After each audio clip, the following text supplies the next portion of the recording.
I love working with heart pine. I love the smell of it. I shouldn't say I love working with it. I love the look of it and I love the smell of it. But the sap in the wood will wear out. Like if anytime you try to sand it, you will go through hundreds of sanding belts. I built about 20 doors for a guy about 15 years ago for the interior of his house, all out of heart pine. And I mean, I just went through cases of sandpaper sanding those doors. Unfortunately, that guy's house actually burnt down about 2 weeks ago. And like I said, this was about 15 years ago I built these doors, but his house just went up like a tinderbox because he had so much heart pine in the house. So it's a really pretty wood. This is actually, these pieces are just, this is a piece of heart pine that I've had for years, and it's actually not even a really great piece of heart pine because the grain's not really tight. But for the purposes of this, it was perfect because it still had that rough finish on it, and it has the, has the lighter color on it.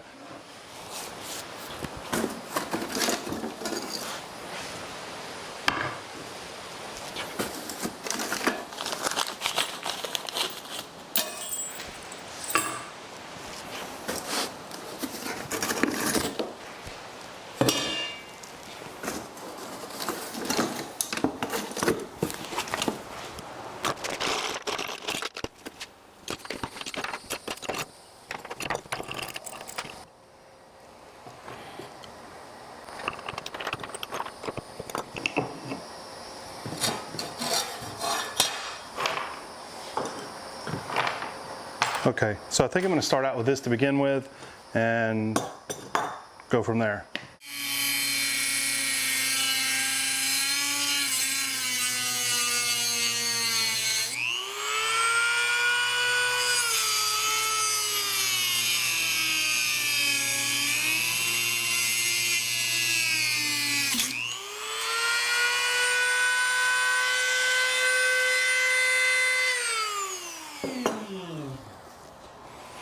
And there that was.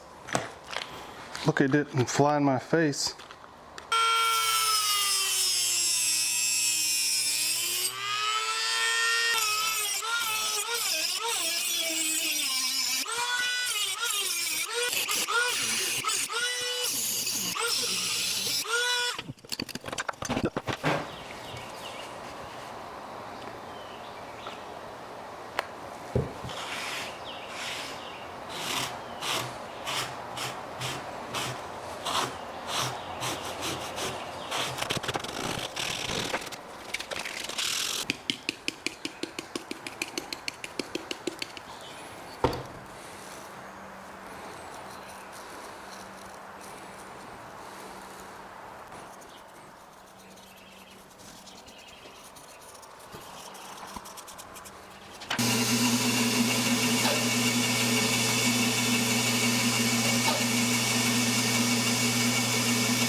Okay, so I've got the seat to my stool done.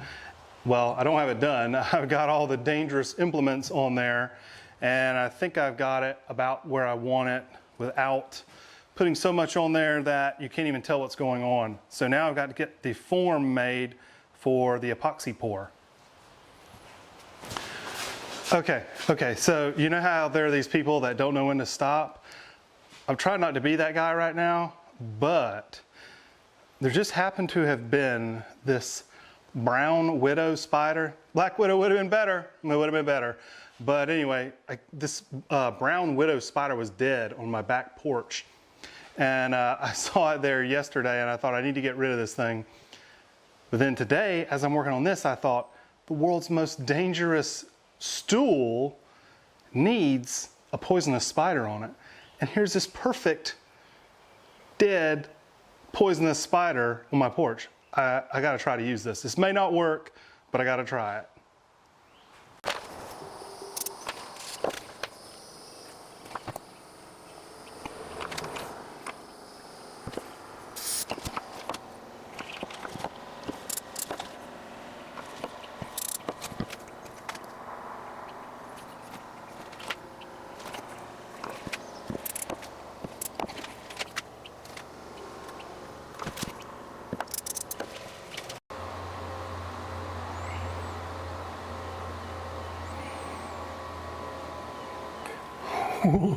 Okay, so that worked way better than I thought it would. Now I'm sure that some people that know all about spiders are looking at this going, that's not the right pose, but I don't care. That thing is freaking creepy looking. I don't like spiders. Okay, so I hope that thing holds up while I pour the epoxy, because if it does, it's gonna be awesome.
The original intent was to pour this in 3 levels. The first seal coat, then the second coat halfway, and then a third coat.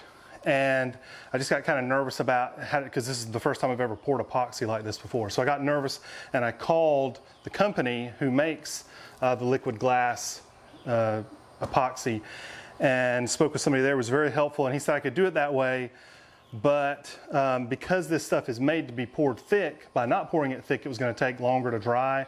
So it'd probably be 24 hours between coats. And he said that I could dry this first coat to tack with a hair dryer or heat gun or whatever. But I have this infrared heater that I'm going to use to dry it to tack. And he also explained that looking down it would be fine, but from the side I'd be able to see the layers, and I don't want that. So I'm going to set up this infrared heater. This is something I had from whenever I had my cabinet shop for setting lacquer paint. Like if you had to touch something up, you'd be able to take it out that day. Lacquer dries to the touch, and it's pretty hard, maybe in 15 to 30 minutes or less, depending on the lacquer. But it really takes about 2 weeks to fully cure, and this will cure it in 15 minutes. So I think this is going to work really well for getting my seal coat to tack. This is one of those pieces of equipment that you think, when would I ever need that again? I might as well get rid of it. But man, when you need it in a time like this, it's awesome.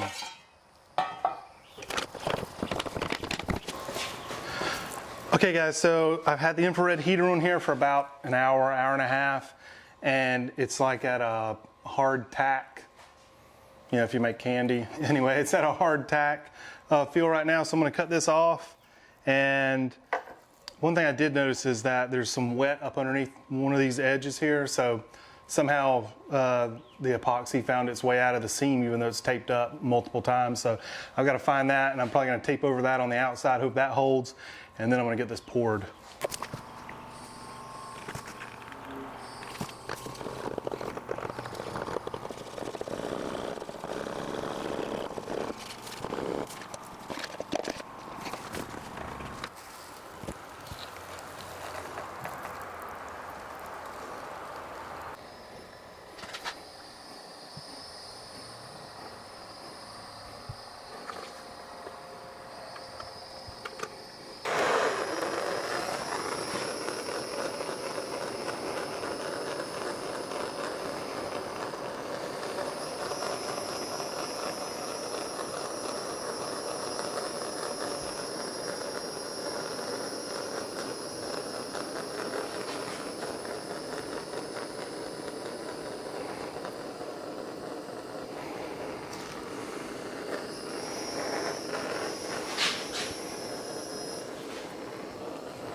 So this has been sitting out here for a couple hours now. I've been checking on it periodically and getting rid of bubbles and stuff. And then my worst fear has come true, and over here it started to leak a little bit.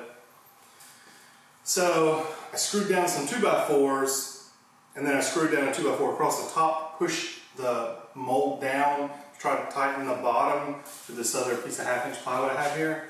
And that did nothing except open up the other side over here. So what I'm trying to do now is I happen to have some plaster of Paris, so I'm going to put that around the sides and just hope that that'll seal that up. And that's kind of like my last hope here, to hope that this works.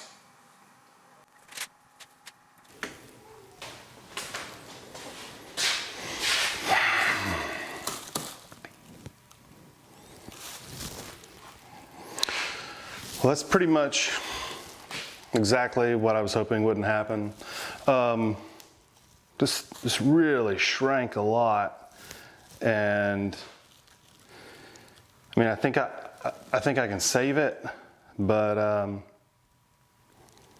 it's going to take some work. Stuff in here a little yellowy though. The metal turned a little yellow. It's kind of weird because if I look straight down, it looks a little yellowish, but if I look from the side, I can see that the stuff still looks. The epoxy still looks pretty clear, but it's just got a huge number of bubbles around the edge of it. And it shrank probably 1/4 of an inch at the top anyway from the sides of the mold.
3 days later.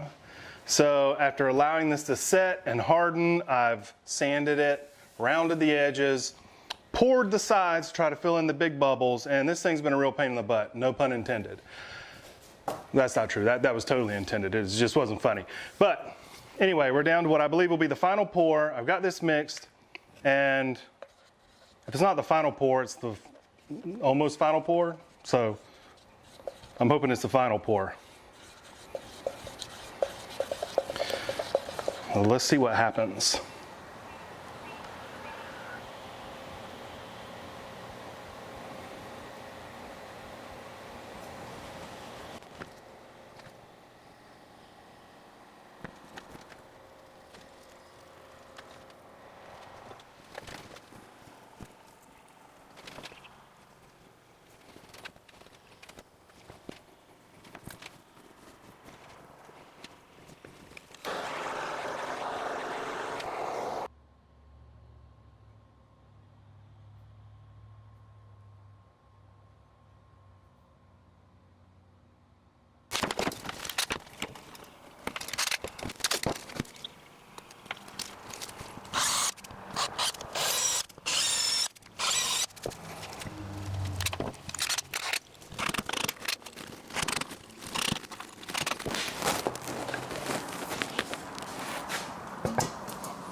So I had this old bar stool base that I ended up using to put this on top of, and it works perfect. I think it goes with it really well.